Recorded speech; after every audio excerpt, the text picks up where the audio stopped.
नमस्कार, आप देख रहे हैं आज समाचार और मैं हूं विनोद लाहौर।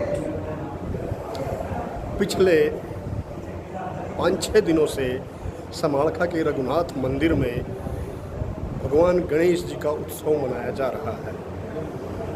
यहाँ हर रोज़ मुख्य अतिथि आ रहे हैं, उनका सम्मान किया जाता है।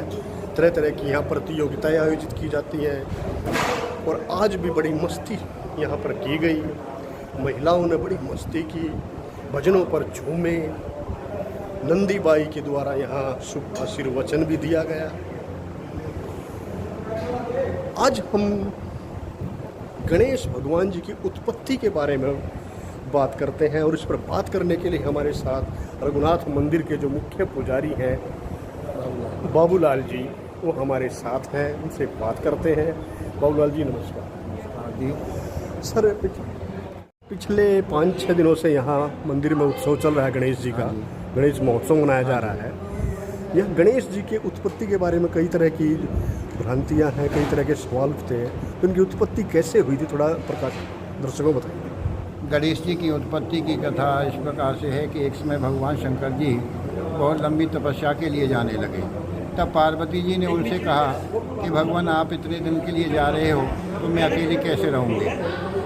तब भगवान शंकर जी ने कहा कि जब भी देवी तुम अपने शरीर का पर उबटन करके उसका मैल उतार करके उसका पुतला बना करके और मेरा ध्यान करोगी तो उससे एक जीव की उत्पत्ति होगी। वह जीव तुम्हारा ध्यान रखेगा, तुम्हारा ख्याल रखेगा सभी प्रकार से। जब भगवान शंकर जी चले गए उसके बाद में पार्वती जी ने स्नान करी। स्नान करने से उन्होंने उबटन लगा करके जो पुतला बनाया, उस पुतले का जैसे ही ध्यान किया उसमें एक जीव की उत्पत्ति हुई।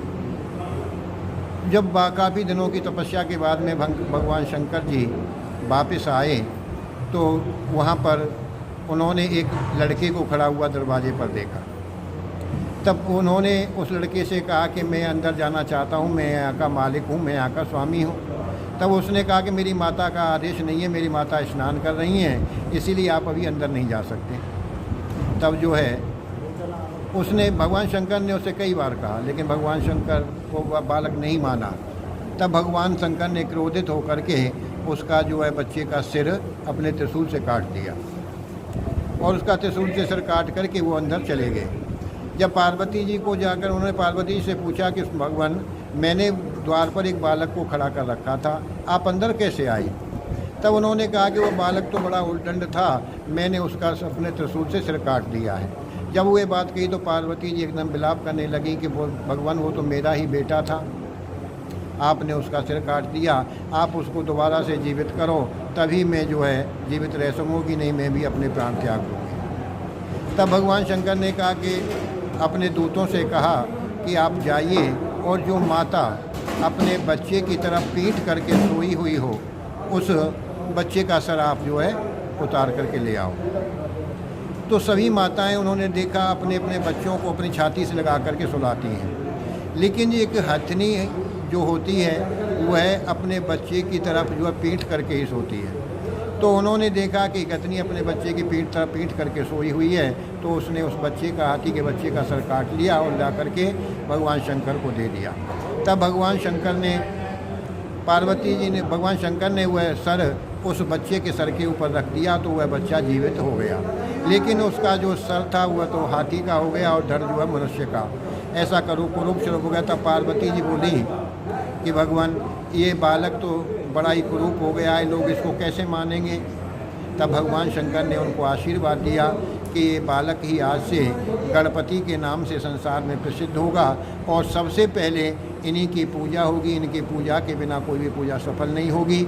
इस प्रकार से गणपति महाराज की उत्पत्ति हुई थी। सर, ये कितना मतलब सत्य लगता है कि भाई एक बच्चे के सिर पर हाथी का सर रखा जाए। जो देव स्वरूप शक्तियाँ हैं, हमारी जो शक्तियाँ हैं, उन शक्तियों ने ही हमारे संसार को भी उत्पन्न किया है।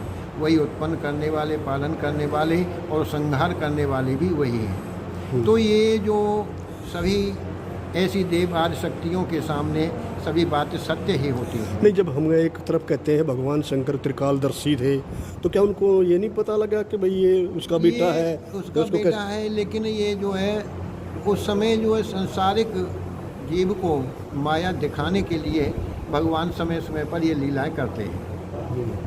वो मोह से तो परे हैं, उनको तो त्रिकालदर्शी हैं, सब कुछ जानने वाले हैं, लेकिन जो है संसार को कुछ लीलाएं दिखाने के लिए ये जो है अपनी जो है रचना करते हैं, लीला करते हैं।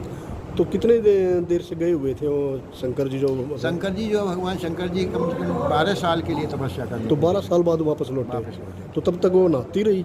नहीं, नहाती नहीं रही है। जिस समय आए थे वो शंकर जी वापस, उस समय वो गणेश जी को सामने बच्चे को द्वार पर खड़ा करके और जो स्नान करने के लिए गई हुई। नहीं, सुनने में आता बहन काफ़ी कई वर्षों तक युद्ध हुआ दोनों बाप बेटों का।